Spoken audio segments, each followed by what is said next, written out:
ప్రధానమంత్రి నరేంద్ర మోదీని రష్యా అధ్యక్షులు వ్లాదిమిర్ పుతిన్ ఆకాశానికి ఎత్తేశారు.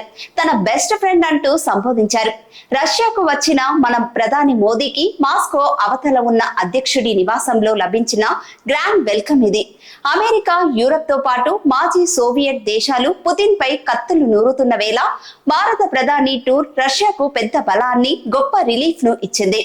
కరోనా తర్వాత ప్రధాని తొలిసారిగా రష్యా వెళ్లారు. ఇది పూర్తి అధికారిక కార్యక్రమం కాదు, కానీ మర్యాద పూర్వకంగా సాగిన ప్రైవేట్ కార్యక్రమం. షేక్ హ్యాండ్లు, ఆలింగనాలు, బ్యాటరీ వాహనాల్లో ప్రయాణిస్తూ ఇద్దరు నేతలు ప్రపంచ దేశాలను ఆకర్షించారు. భారత్, రష్యా మధ్య ఉన్న చిరకాల మైత్రి బంధానికి ఈ మీటింగ్ ఒక నిదర్శనం. ప్రాంతీయ, అంతర్జాతీయ అంశాలపై ఇరు దేశాధినేతలు ఈ చాయ్ పే చర్చలో, డిన్నర్ మీటింగ్ లో మాట్లాడుకున్నారు. ఈ కార్యక్రమంలో రష్యా పర్యటనలో ఉన్న ప్రధాని నరేంద్ర మోడీ రష్యా ఆర్మీలో పనిచేస్తున్న భారతీయులను స్వదేశానికి రప్పించే అంశాన్ని అధ్యక్షుడు వ్లాదిమిర్ పుతిన్ తో ప్రస్తావించారు. దీని తర్వాత అధ్యక్షుడు పుతిన్ భారతీయులు త్వరలో దేశానికి తిరిగి వస్తారని ప్రధాని మోదీకి హామీ ఇచ్చారు.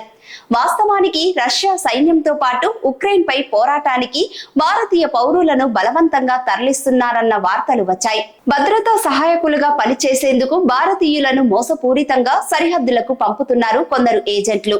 నవంబర్ 2023 నుండి రష్యా, ఉక్రెయిన్ సరిహద్దుల్లో దాదాపు 18 మంది భారతీయులు చిక్కుకుపోయారని ఒక ఏజెంట్ సమాచారం ఇచ్చారు.